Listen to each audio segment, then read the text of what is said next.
ஒரு வாழை இலையில சுட சுட சோறு போட்டு அதுல தயிரை ஊத்தி கூடவே பாட்டில் நிறைய தேனையும் ஊத்தி நீ நினைக்கிற மாதிரிலாம் ஒண்ணும் இல்ல. ஃபைனலா இப்படி ஒரு டேஸ்ட் கொடுத்தாங்க பாருங்க, வேற மாதிரி இருந்தது. அன்னைக்கு ஒரு நாள் சங்கரன்கோவில்ல உள்ள சிவகாசி நாடார் மெஸ் அப்படிங்கிற விண்டேஜ் தீம்ல உள்ள இந்த ஹோட்டலுக்கு போயிருந்தோம். உள்ளே போன உடனே வாசலில் கண்ணதாசன் எல்லாம் இந்த ஹோட்டலுக்கு வந்து சாப்பிட்ட மாதிரி ஃபோட்டோஸ் எல்லாம் வச்சுருந்தாங்க. நாங்கள் போன டைம் செம க்ரௌடு வேறு. நாங்கள் மட்டன் பிரியாணி, நெய் மட்டன் சுக்கா, ஃபிஷ்ஷு, ப்ரானு, பெப்பர் சிக்கன், கரண்டி ஆம்லெட் எல்லாம் ஆர்டர் போட்டோம்.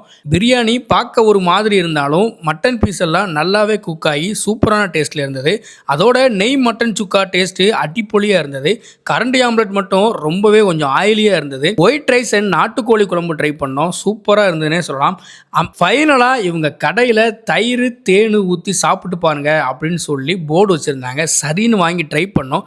டேஸ்ட்டு உண்மையாகவே வேறு மாதிரி இருந்தது. நீங்கள் இந்த மெஸ்ஸுக்கு போனீங்க அப்படின்னா கண்டிப்பாக இந்த காம்பினேஷனை ட்ரை பண்ணி பாருங்கள். சங்கரன் கோவில் போனால் கண்டிப்பாக Sivakasi Nadar mess one time try பண்ணி பாருங்கள்.